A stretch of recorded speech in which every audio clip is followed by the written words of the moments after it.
UPSC PYQ decode series को आपने जिस तरीके से ढेर सारा प्यार दिया, उसको देखते हुए हम नेक्स्ट वीडियो लेकर प्रस्तुत हुए हैं।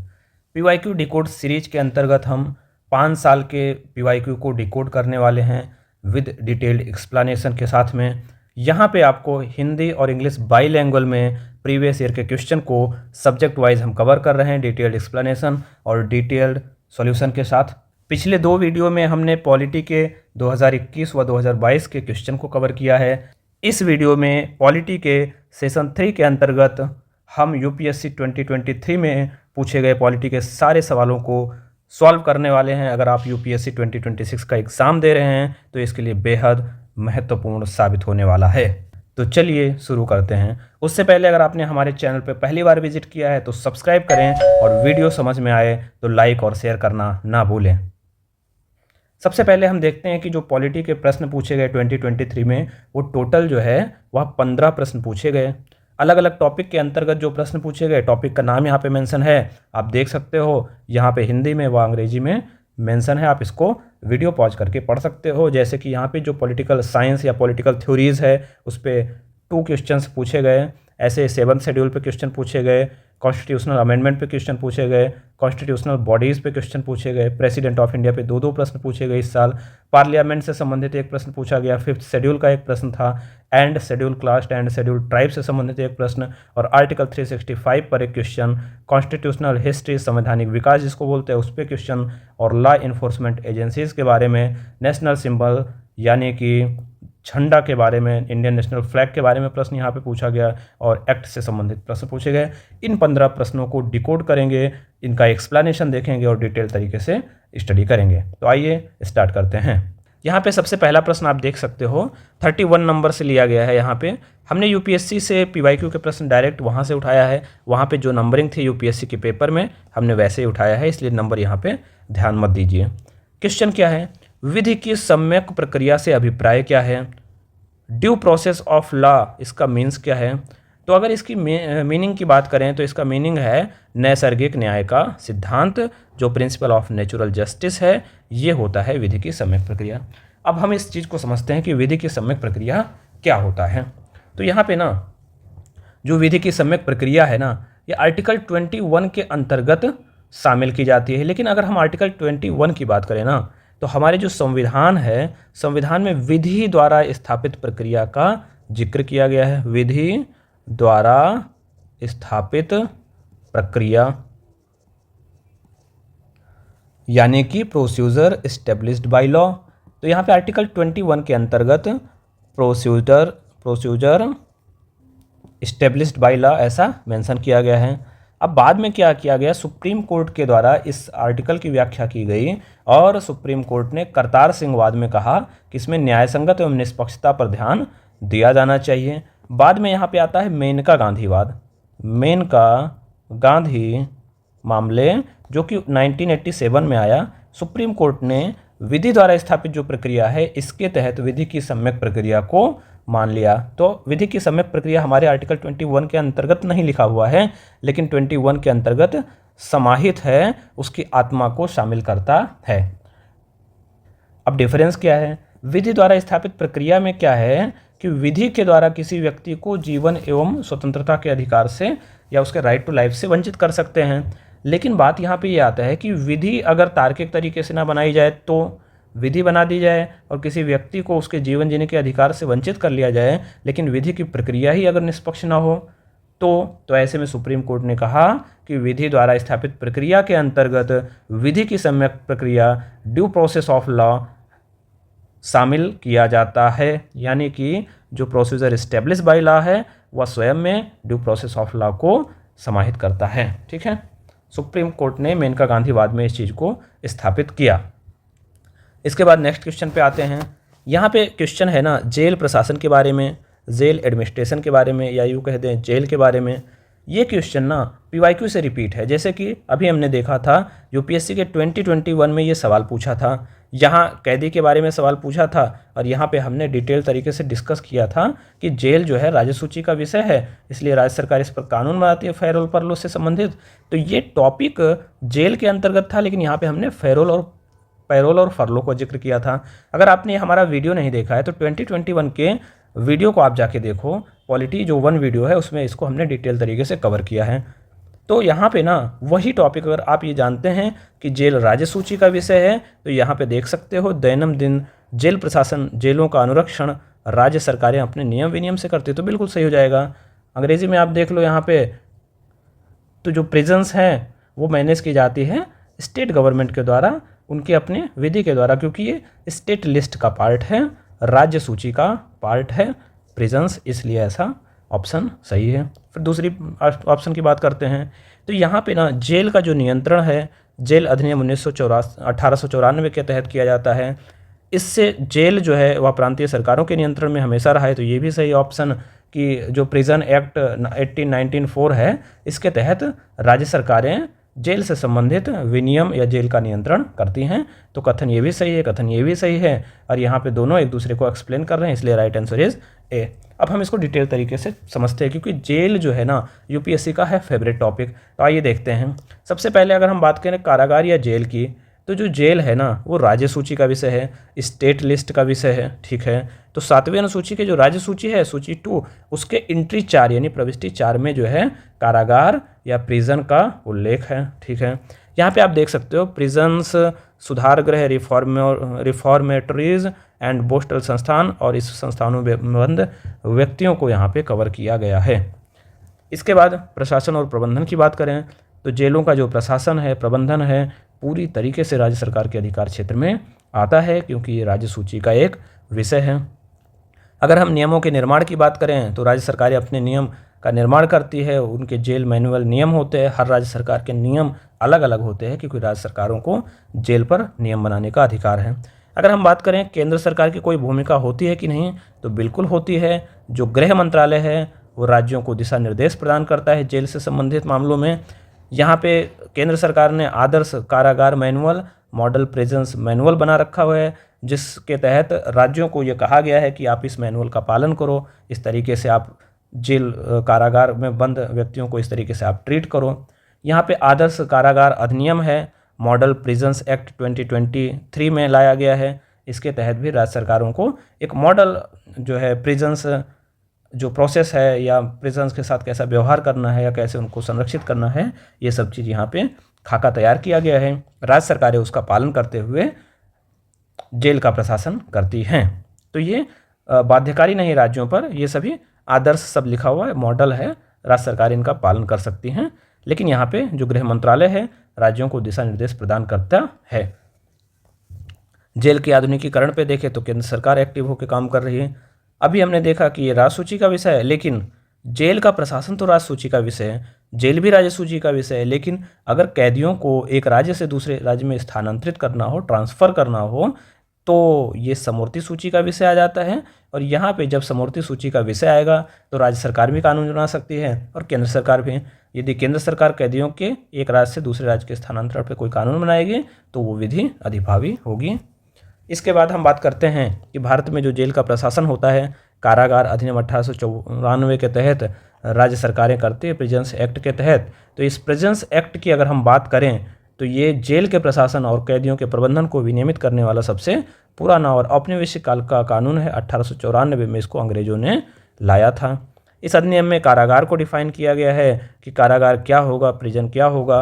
प्रिजन होगा जो राज्य सरकार किसी सामान्य या विशेष आदेश के अधीन कैदियों को रखने के लिए कोई स्थायी या अस्थायी रूप से किसी भी स्थान को जो घोषित करती है, चाहे भूमि हो, भवन हो या फिर कोई मैदान वगैरह हो, तो उसको हम कारागार बोलते हैं।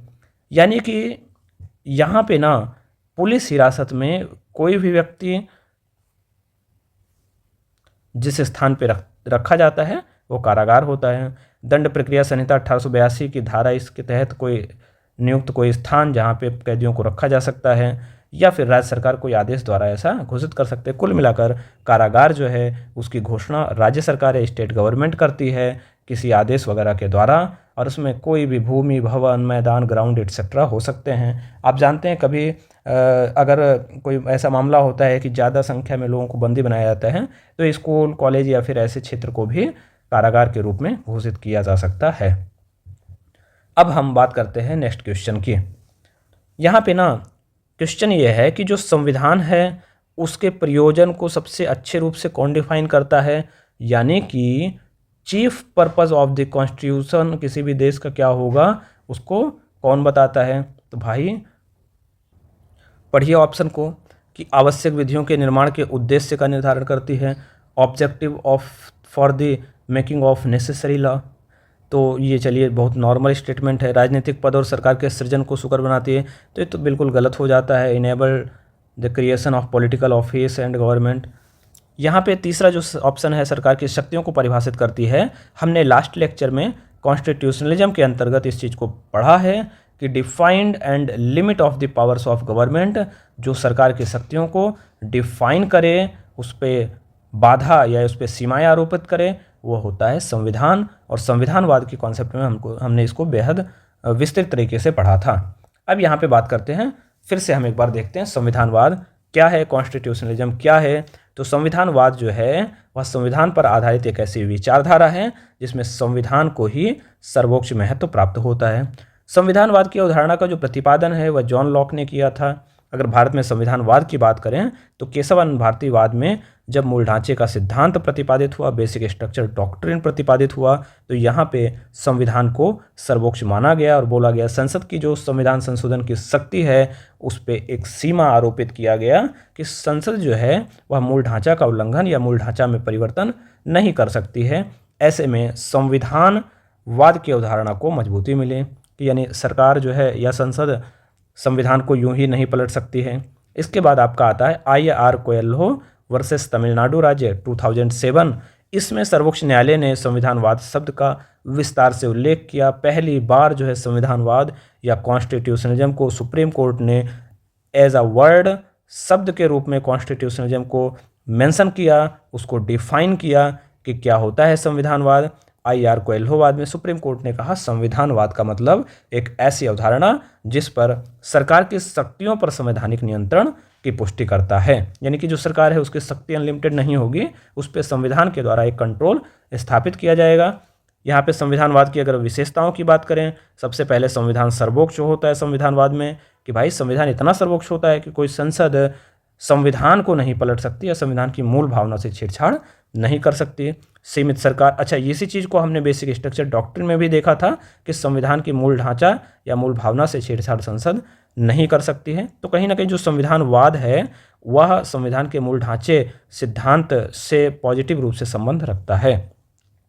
तो संविधानवाद की विशेषताओं में आप देख सकते हो कि संविधान सर्वोच्च होगा, सुपीरियर होगा, सरकार सीमित होगी, सरकार की जो शक्ति है उस पर संविधान के द्वारा काफ़ी कंट्रोल या काफ़ी बाउंड्रीज सेट की जाएगी, उसके अधीन रहते हुए सरकार कार्य करेगी। शक्तियों का पृथक्करण होगा, शक्ति संतुलन के सिद्धांत पर कार्य करेगी। कार्यपालिका, विधायिका, न्यायपालिका के बीच आप देखते हो आर्टिकल जो 50 है अनुच्छेद 50 है उसमें ऐसा उल्लेख किया गया है कि कार्यपालिका, विधायिका जो है वो किस तरीके से ये शक्तियों के पृथक्करण के रूप में कार्य करेगी।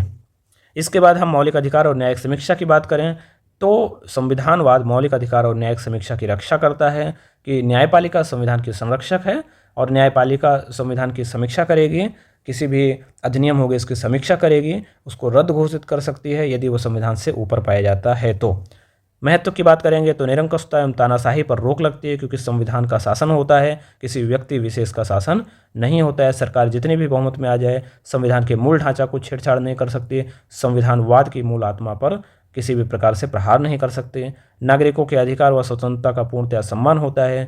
विधि के शासन शक्तियों के पृथक्करण को सुनिश्चित करने का काम यहाँ पे संविधानवाद की अवधारणा करती है। तो ये हो गया संविधानवाद का महत्व वगैरह। आप देखते हो PYQ में ना संविधानवाद पे बार बार क्वेश्चन पूछा गया है।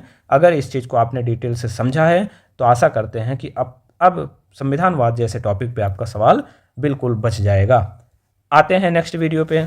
यहाँ पे देखते हैं क्वेश्चन क्या है कि भारत में किस संविधान संशोधन के लिए व्यापक रूप से यह माना गया कि उसे मूल अधिकारों की न्यायिक व्याख्या को अधिभूत करने के लिए अधिनियमित किया गया। मतलब यहाँ पे जो है इस चीज़ को कहा गया है कि कौन सा ऐसा कॉन्स्टिट्यूशन अमेंडमेंट है जो overcome the judicial interpretations of the fundamental right, जो है मूल अधिकार की न्यायिक व्याख्या को ओवरकम करता है, अधिभूत करता है। यानी कि जो न्यायिक व्याख्या है, जो जुडिशियल इंटरप्रिटेशन है, उसको सीमित करता है, तो यहाँ पे हम कह सकते हैं ये है पहला संविधान संशोधन। आप सभी जानते हैं जो फर्स्ट अमेंडमेंट हुआ, इसके द्वारा हमारे संविधान में 9वीं अनुसूची जोड़ी गई और उसमें कहा गया कि इस अनुसूची में जो शामिल कानून हैं इनका मौलिक अधिकार के उल्लंघन के आधार पर न्यायालय में चैलेंज नहीं किया जा सकता है। इट मीन्स ये हो गया कि अब अगर 9वीं अनुसूची में कोई कानून शामिल किया गया है तो भले ही संविधानवाद के बेसिक स्ट्रक्चर डॉक्ट्रिन को लैप्स करता है तो भी उसको हम जाके न्यायालय में न्यायिक समीक्षा के तहत नहीं ला सकते हैं।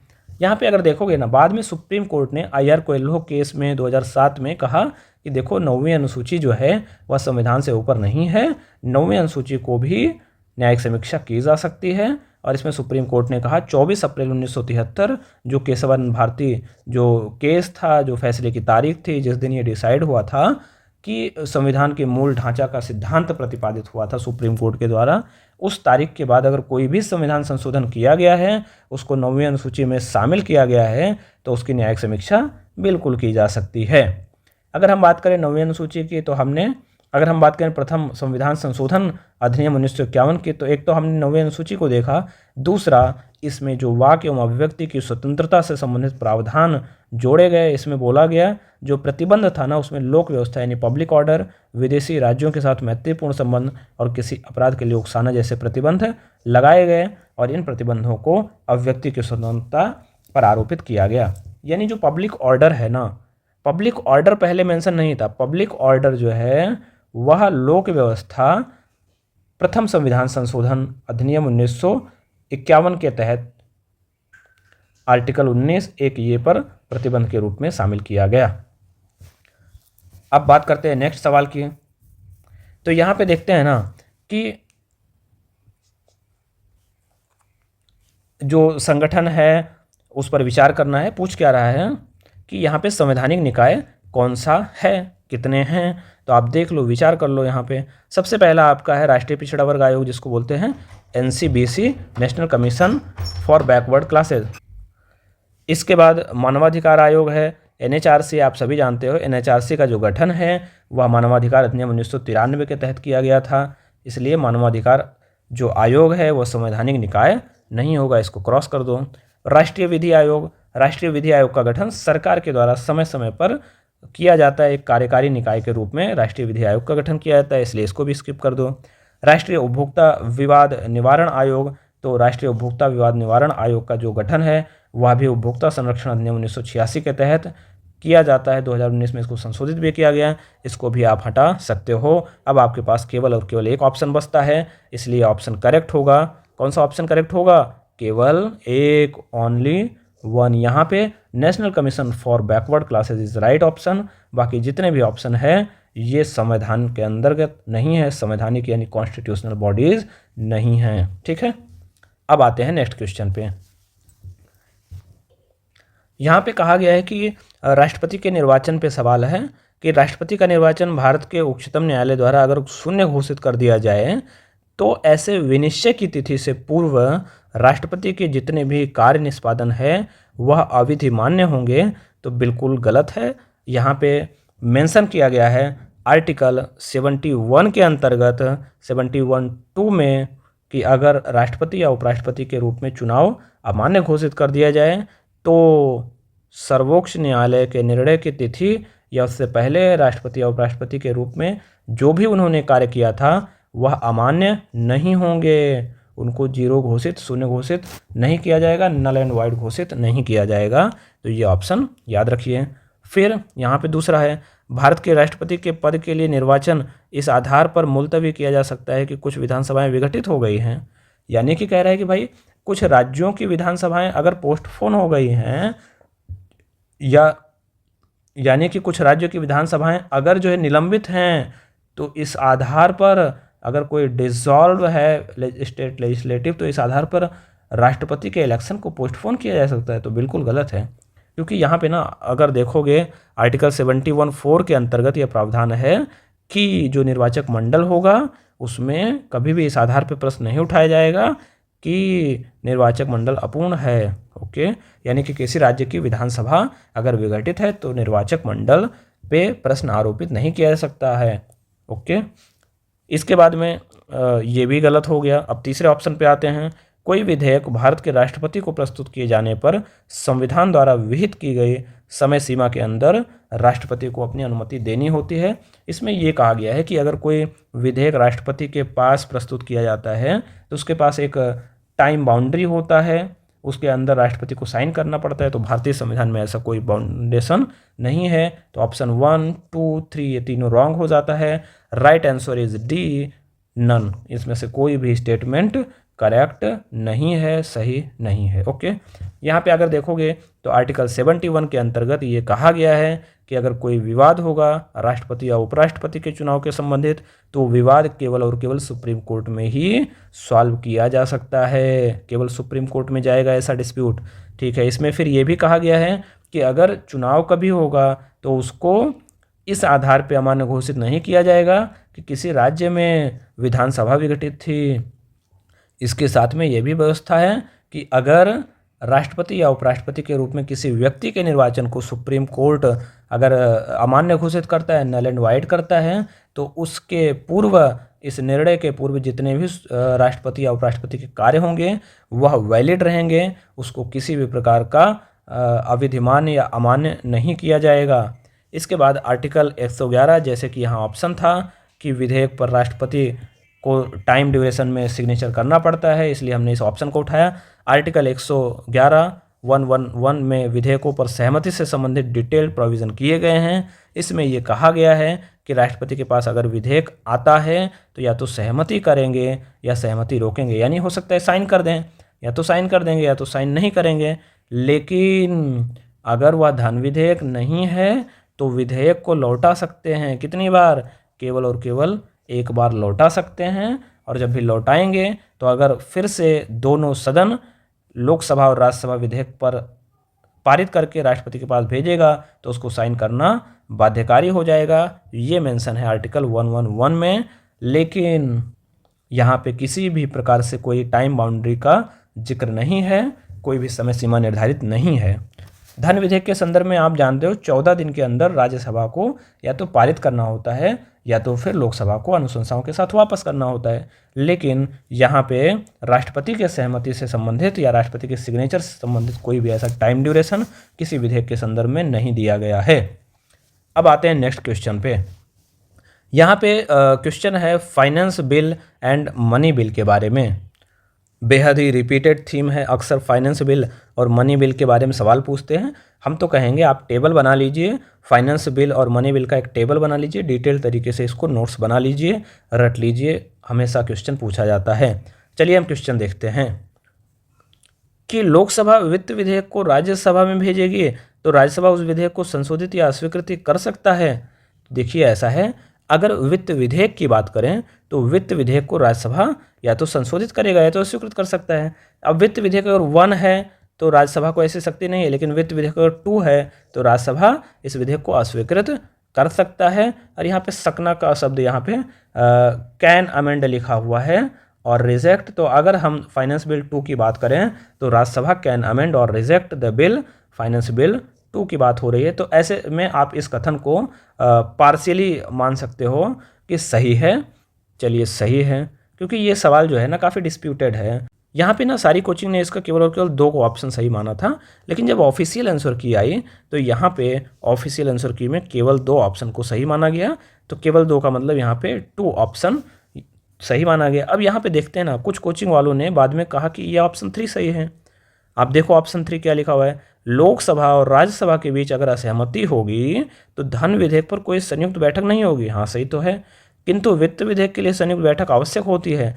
तो यहाँ पे आवश्यक शब्द है ना, नेसेसरी जो है ना वो गलत हो जाता है, क्योंकि आवश्यक नेसेसरी नहीं होती है। तो बहुत सारे कोचिंग वालों ने इसको सही माना है, बट मैं तो इसको बिल्कुल गलत मानता हूँ। और अगर यूपीएससी के हिसाब से भी चलें तो भी यहाँ पे दूसरा ऑप्शन भी सही है। लोकसभा धन विधेयक को राज्यसभा में जब भेजेगी तो राज्यसभा उस विधेयक को संशोधित या स्वीकृत नहीं कर सकती। बिल्कुल सही बात है। अभी हमने पीछे बोला था आपसे ना कि राज्यसभा केवल और केवल 14 दिन धन विधेयक यानी मनी बिल को रोक सकती है।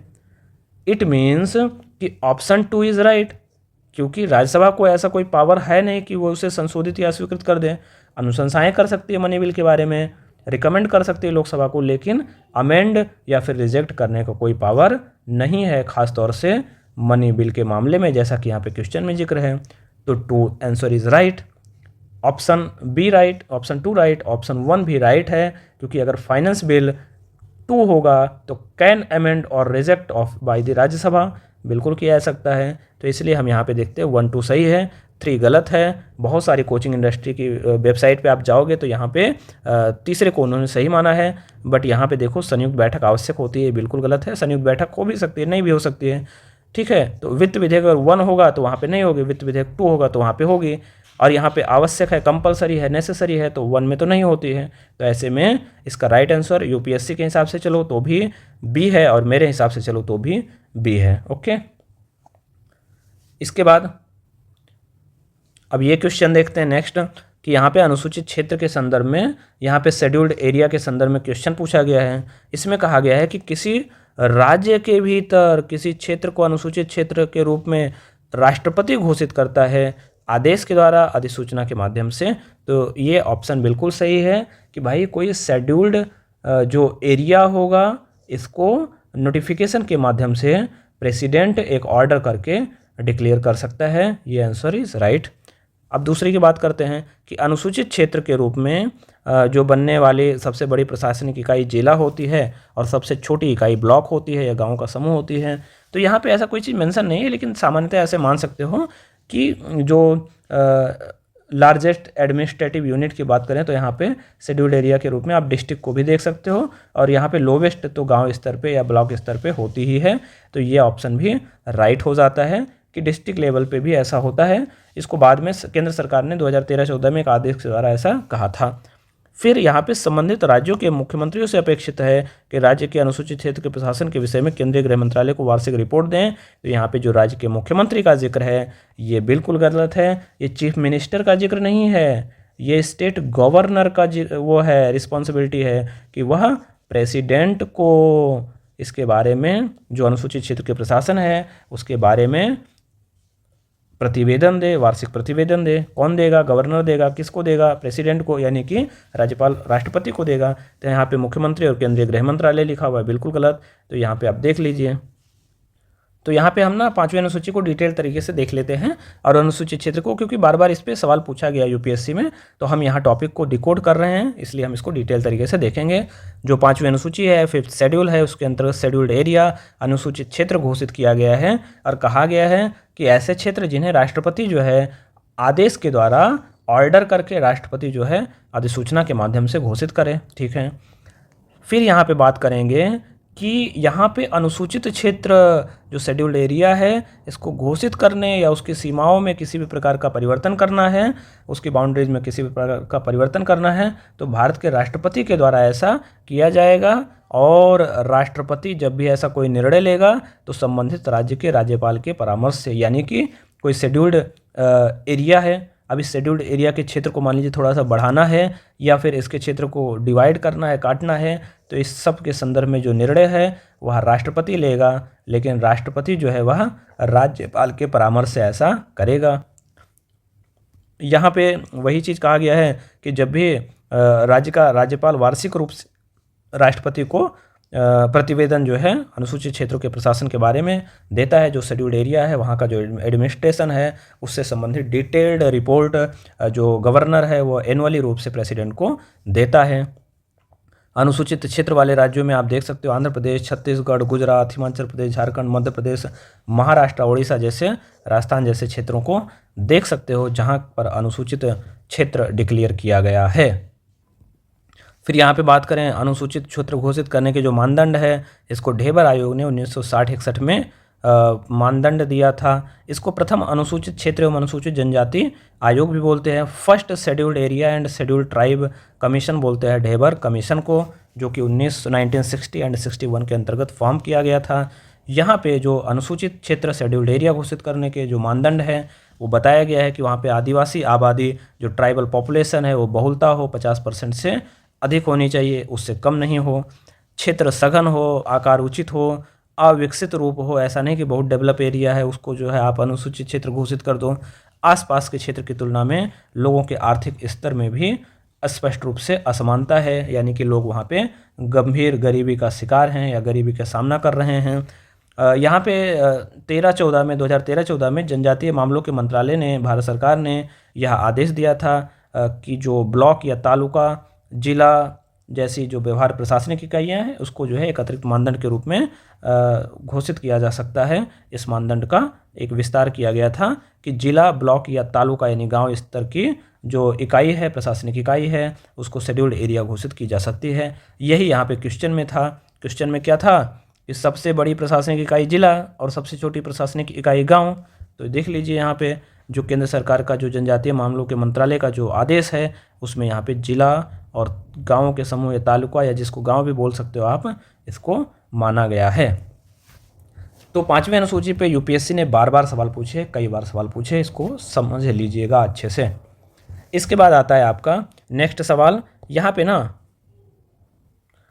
सुप्रीम कोर्ट के डिसीजन के बारे में है 16/4 आरक्षण से संबंधित, और यहाँ पे कहा गया है कि सुप्रीम कोर्ट ने कहा है कि जो 16/4 के अंतर्गत आरक्षण की नीतियाँ बनाई जाएगी, जो यहाँ पे 16(4) के अंतर्गत जो बनाया जाएगा आपका रिजर्वेशन पॉलिसीज, इस रिजर्वेशन पॉलिसीज को जो आर्टिकल 335 है इसके अंतर्गत maintenance of efficiency of administration, यानी प्रशासनिक दक्षता या प्रशासन की दक्षता को बनाए रखने को सुनिश्चित करते हुए ऐसा करना चाहिए। तो बिल्कुल सही ऑप्शन है। सुप्रीम कोर्ट ने कहा था कि प्रशासनिक दक्षता को ध्यान में रखते हुए जो रिजर्वेशन है, आरक्षण है, वह दिया जाना चाहिए। इसके बाद दूसरे ऑप्शन की बात करते हैं कि जो संविधान का आर्टिकल 335 है इसमें प्रशासन की दक्षता पद को परिभाषित किया गया है, तो बिल्कुल गलत है। ये परिभाषित डिफाइन नहीं किया गया है, इसलिए बार बार इस मामले को सुप्रीम कोर्ट में ले जाया गया। सुप्रीम कोर्ट ने अलग अलग डिसीजन में एम नागराजवाद एवं लक्ष्मी नारायणवाद में सुप्रीम कोर्ट ने इस पर जो है डिसीजन दिया है। काफ़ी विवाद रहा है कि आखिर में प्रशासनिक दक्षता किसे माना जाए और क्या प्रशासनिक दक्षता को आरक्षण के एक मानक के तौर पे स्वीकार किया जाना चाहिए कि नहीं। तो यहाँ पे अगर देखोगे पहला ऑप्शन सही है, दूसरा गलत है, first is right and second is wrong, तो यहाँ पे आपको सही जवाब मिल जाता है। अब हम बात करते हैं नेक्स्ट क्वेश्चन की। तो आरक्षण से संबंधित जो नीतियाँ होती हैं वो काफ़ी महत्वपूर्ण होती है। आप पढ़ सकते हो सुप्रीम कोर्ट के डिसीजन, एम नागराजवाद को देख सकते हो, लक्ष्मी नारायणवाद को देख सकते हो। ऐसे जो भी सुप्रीम कोर्ट के रिजर्वेशन पे डिसीजन वगैरह उसको जाके डिटेल तरीके से पढ़ सकते हो, आप गूगल से भी निकाल सकते हो। इसके बाद में अगर हम बात करें ना, ये सवाल पूछा गया है कि किस एक्ट के द्वारा बंगाल के जो गवर्नर है ना, गवर्नर जनरल के रूप में बंगाल का जो गवर्नर जनरल है उसको भारत का गवर्नर जनरल घोषित किया गया, कौन से एक्ट के द्वारा। तो यहाँ पे बात हो रही है ना, जो गवर्नर जनरल ऑफ बंगाल है उसको गवर्नर जनरल ऑफ इंडिया के रूप में किस एक्ट के द्वारा डिक्लेयर किया गया। तो ये है आपका चार्टर एक्ट ऑफ 1833, जिसके द्वारा बंगाल के गवर्नर जनरल को भारत का गवर्नर जनरल कहा गया। क्या है 1833 के चार्टर एक्ट में, पढ़ते हैं डिटेल तरीके से कि यहाँ पे ना केंद्रीकरण की दिशा में एक प्रयास था, या यूँ कहें कि केंद्रीकरण की दिशा में अंतिम कदम था, क्योंकि आप जानते हो इसके बाद 1857 का विद्रोह होता है और फिर बाद में 1861 के एक्ट में विकेंद्रीकरण की तरफ फिर से कदम बढ़ाया जाने लगा। तो यहाँ पे बात करें ना कि बंगाल के जो गवर्नर जनरल था इसको भारत का गवर्नर जनरल पद नाम दिया गया, गवर्नर जनरल ऑफ इंडिया बोला गया, और बोला गया कि जो भी भारत की सभी राजनीतिक और सैन्य शक्तियाँ, जितने भी सिविलियन एंड मिलिट्री पावर होगा वो सभी और सभी गवर्नर जनरल ऑफ इंडिया के अंतर्गत होगी। जो बंगाल का गवर्नर जनरल है वही गवर्नर जनरल ऑफ इंडिया होगा। इसके बाद में कहा गया कि किसे सबसे पहले जो है गवर्नर जनरल ऑफ इंडिया बनाया गया, तो लॉर्ड विलियम बेंटिंक है, इनको सबसे पहले बनाया गया गवर्नर जनरल ऑफ इंडिया। इसके बाद में बम्बई और मद्रास के जो राज्यपाल थे उनको जो विधि निर्माण की शक्ति थी उस शक्ति को छीन लिया गया, और ये सारी शक्तियाँ, विधि निर्माण की शक्तियाँ भारत के गवर्नर जनरल के रूप में बंगाल के गवर्नर जनरल को प्राप्त हो गई। यानी कि अब जो मुंबई और मद्रास के जो गवर्नर्स थे या गवर्नर जनरल जो भी मान लो आप, उनको ये सारी शक्तियों से वंचित कर दिया गया और ये सारी शक्तियाँ बंगाल के गवर्नर जनरल को ट्रांसफ़र कर दी गई और उसे भारत का गवर्नर जनरल बोला गया। ईस्ट इंडिया कंपनी जो थी उसको अब एक प्रशासनिक निकाय बना दिया गया, वाणिज्यिक निकाय के रूप में जो ईस्ट इंडिया कंपनी थी उसकी सत्ता को समाप्त कर दिया गया। आप जानते हो चाय और चीनी के साथ जो व्यापार था उसको छोड़कर अन्य सभी के साथ व्यापार को 1813 में एक्ट में समाप्त किया गया था और 1833 में चाय और चीन के साथ व्यापार को भी समाप्त कर दिया गया। अब ईस्ट इंडिया कंपनी एक व्यापारिक कंपनी के बजाय एक प्रशासनिक कंपनी या एडमिनिस्ट्रेटिव बॉडी बन के रह गए और इसके बाद जो भी कानून बनाए गए उसको जो है अधिनियम कहा गया और इसके पहले के कानून को विनियम कहा जाता था।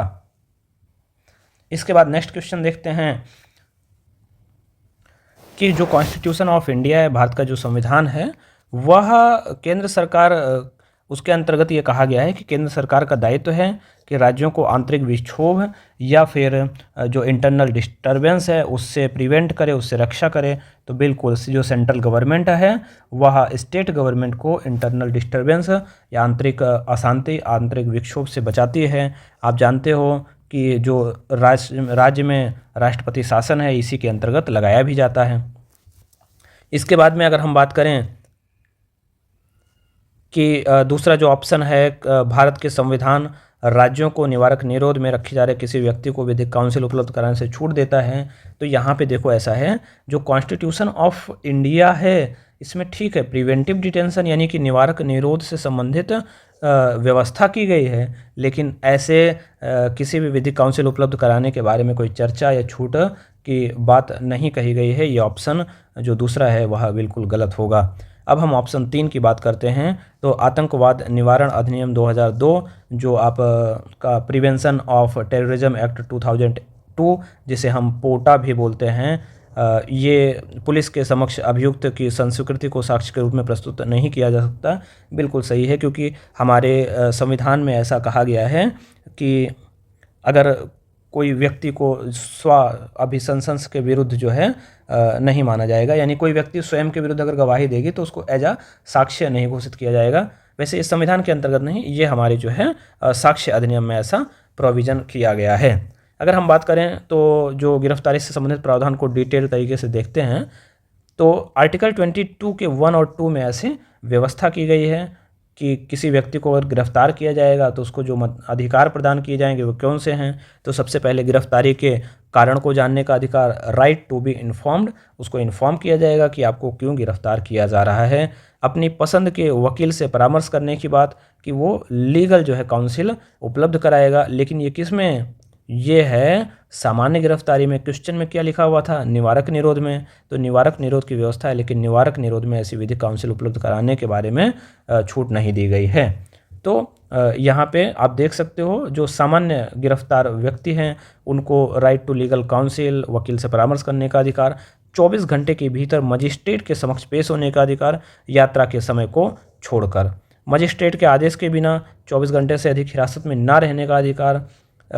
ये चारों अधिकार जो है आर्टिकल 22 में मेंशन है। इसमें जो है जो 24 घंटे से अधिक हिरासत में ना रहने का अधिकार है ये नागरिक और विदेशी दोनों को प्राप्त है, लेकिन शत्रु देश के नागरिकों को प्राप्त नहीं है। ये ध्यान रखिए, जैसे पाकिस्तान वगैरह के साथ युद्ध होता है तो उनके जो बंदी होंगे उनको मजिस्ट्रेट के समक्ष प्रस्तुत करना अनिवार्य नहीं होगा। अगर हम बात करें इस जो इन अधिकारों की सीमाएँ हैं वो क्या है, एक तो शत्रु देश के नागरिक जो विदेशी नागरिक हैं जो इनके साथ हमारा युद्ध हो रहा है, दूसरा निवारक निरोध जो कानून है प्रिवेंटिव डिटेंशन लॉ के तहत गिरफ्तार व्यक्ति। तो यहाँ पे अभी क्वेश्चन में यही देखा गया, निवारक निरोध की बात की गई और निवारक निरोध को अपवाद के तौर पे ट्रीट किया जाता है। 22 के तहत जो ये सारे अधिकार है निवारक निरोध के मामले में इनका पालन भी किया जा सकता है और नहीं भी किया जा सकता है। कोई ऐसा इस विशेष तरीके से नहीं कहा गया पालन नहीं किया जाएगा, लेकिन ऐसा बाध्यकारी नहीं है, ऐसा अपवाद है। साक्ष्य अधिनियम के तहत यह बताया गया है कि अगर कोई व्यक्ति अपने खिलाफ जो है अगर पुलिस हिरासत में किसी भी प्रकार का बयान देता है, साक्ष्य देता है तो उसको साक्ष्य के रूप में प्रस्तुत नहीं किया जा सकता है। खासतौर से मौखिक बयान को अगर कोई साक्ष्य मिलता है तो उसको प्रूफ किया जा सकता है, बट मौखिक बयान को नहीं माना जाएगा।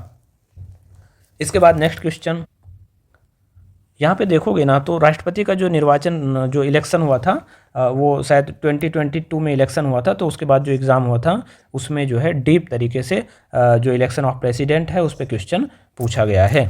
तो यहाँ पे अगर देखोगे ना तो संसद के दोनों सदनों के किसी भी सदन या राज्यों की विधानसभाओं के नाम निर्दिष्ट किए गए सदस्य निर्वाचक मंडल में शामिल किए जाने के अर्ह हैं। तो यहाँ पे नाम निर्दिष्ट जो सदस्य है, जो नॉमिनेटेड मेंबर्स है, इसको जो है वो कह रहा है कि ये जो है प्रेसिडेंट के इलेक्टोरल कॉलेज में शामिल होंगे। तो ये बिल्कुल गलत होगा। नाम निर्दिष्ट सदस्यों को, चाहे वो संसद हो चाहे राज्य विधानसभा, उनको राष्ट्रपति के निर्वाचन में शामिल नहीं किया जाता है। इसके बाद में अगर हम बात करें, जो निर्वाच्य विधानसभा सीट है जितनी अधिक होगी, उस राज्य से प्रत्येक एमएलए के वोट का मान भी उतना ही अधिक होगा। तो देखिए ऐसा है कि ये कोई मानक नहीं है। जिस राज्य के निर्वाचन सीट ज़्यादा होगी तो प्रति जो एमएलए के वोट का मान है वो ज़्यादा होगा, ऐसा कंपलसरी नहीं है। लेकिन टोटल वोट की बात करेंगे तो अगर सीट ज़्यादा होगी तो टोटल वोट ज़्यादा होने की संभावना है। लेकिन यहाँ पे ईच एमएलए की बात हो रही है, पर एमएलए की बात हो रही है, तो ये भी गलत हो जाएगा। इसके बाद में मध्य प्रदेश के प्रत्येक एमएलए के वोट का मान केरल के प्रत्येक एमएलए के वोट से मान से अधिक होगा। तो तीसरा भी ऑप्शन गलत है। अगर उस टाइम चुनाव हुआ था, डिटेल तरीके से लिस्ट उपलब्ध थी, वहाँ पे आप देख सकते थे।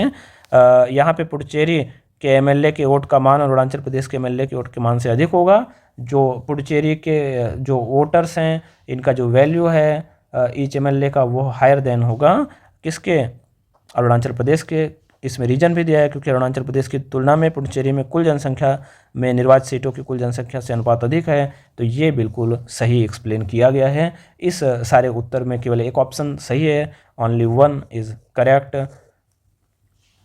अब हम इसका अगर देखें तो जो राष्ट्रपति का निर्वाचन होता है ये क्या होता है, कैसे होता है, इस प्रक्रिया को देखें तो निर्वाचन करने के लिए एक निर्वाचक मंडल होता है।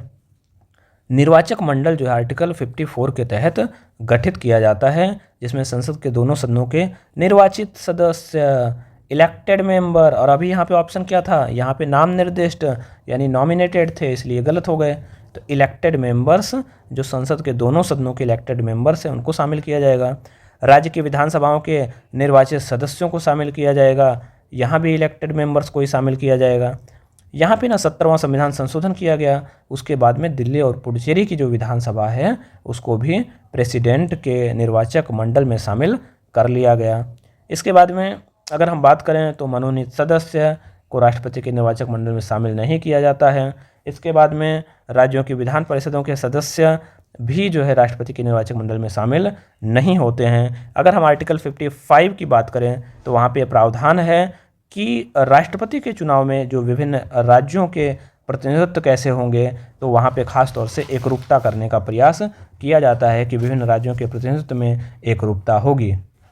अब यहाँ पे ना जो होता है कि जैसे मान लीजिए किसी राज्य की जो जनसंख्या है, राज्य की जनसंख्या के आधार पे वहाँ पे सीटें मिलती हैं।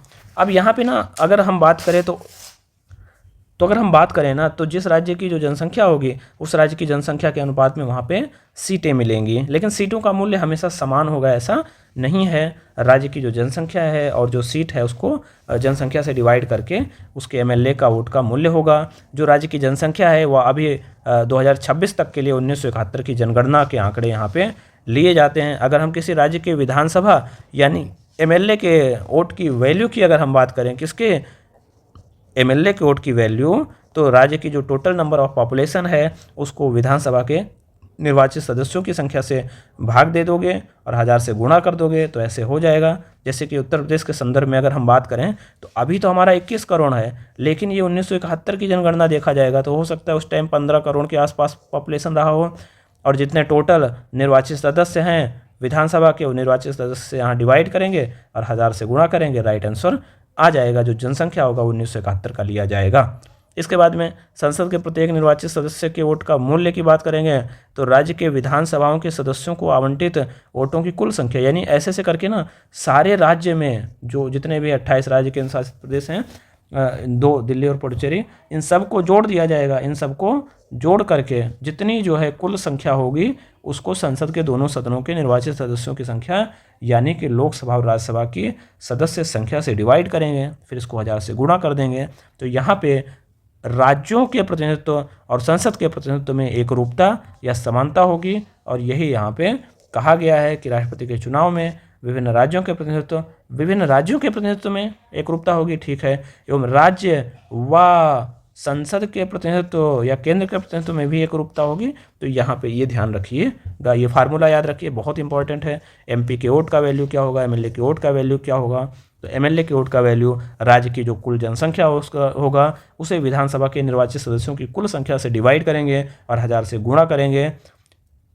एमपी के वोट की वैल्यू, जितने भी एमएलए की वोट की वैल्यू है सारे राज्यों को, उनको जोड़ देंगे, फिर संसद के दोनों सदनों के निर्वाचित सदस्यों की संख्या से डिवाइड करेंगे, 1000 से गुणा करेंगे, तो एमपी के वोट की वैल्यू यहाँ पे देखने को मिल जाएगी। यहाँ पे हम नेक्स्ट क्वेश्चन देखते हैं, भारत की ध्वज संहिता के बारे में है, जो आपका फ्लैग कोड ऑफ इंडिया 2002 है उसके बारे में क्वेश्चन पूछा गया है, नेशनल फ्लैग का क्वेश्चन है। तो यहाँ पे कहा गया है कि जो भारतीय राष्ट्रीय ध्वज है उसका जो मानक माप है वह 600 mm इंटू 400 mm है।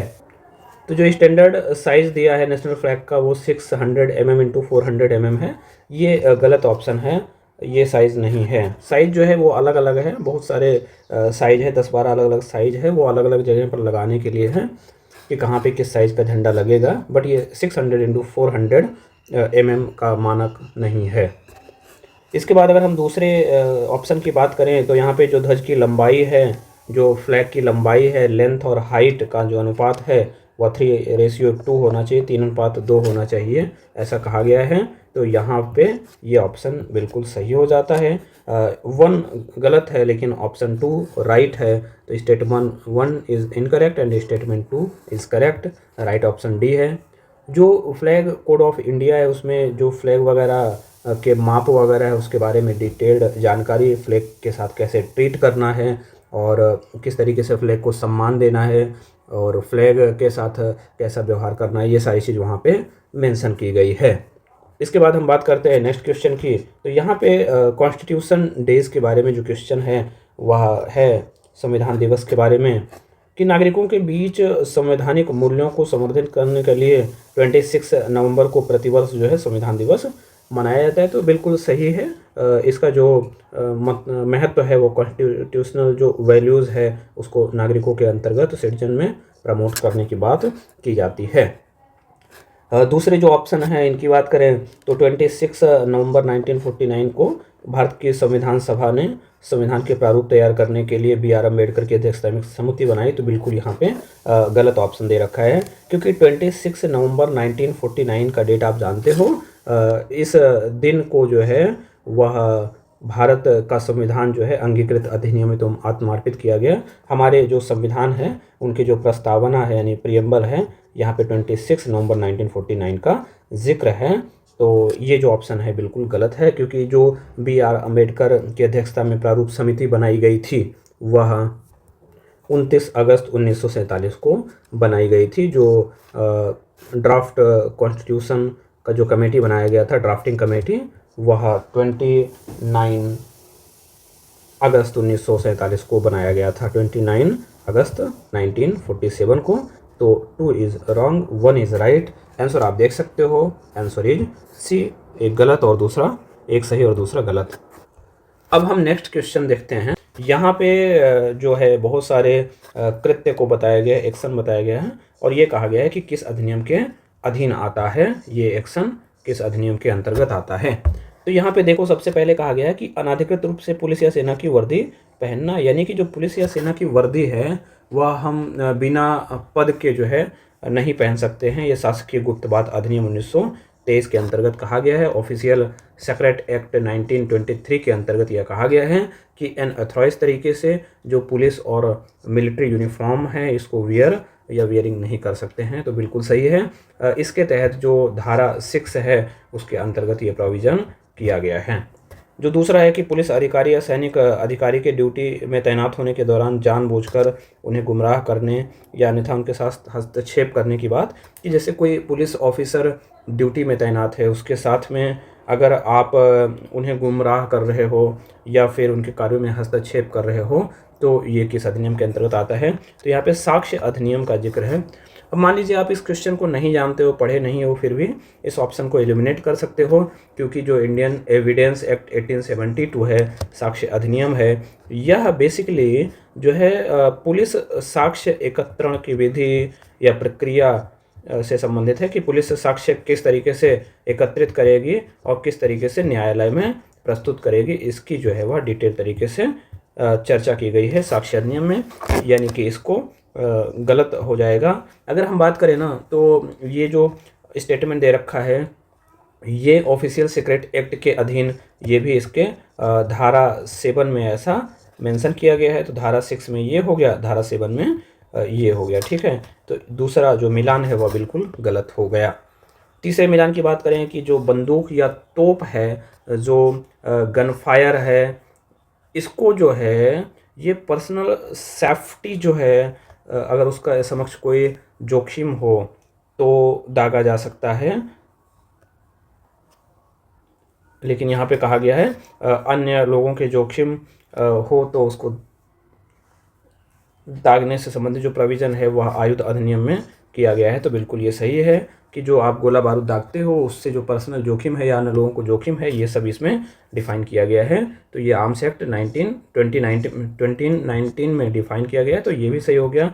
जो right answer is B, only 2 option is correct, because यहाँ पे सेकेंड ऑप्शन रॉन्ग था, आप देख लिए हो।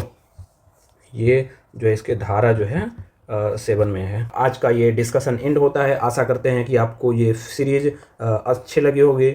अगर वीडियो पसंद आया है तो अपने दोस्तों को जो यूपीएससी का 2026 का प्रीलिम्स एग्ज़ाम दे रहे हैं उनको शेयर करें, और ज़रूर हमारे इस सीरीज़ को कंटिन्यू तरीके से देखें, क्योंकि हम बेहद प्रभावी तरीके से पीवाईक्यू को आपके समक्ष प्रस्तुत करने का प्रयास कर रहे हैं।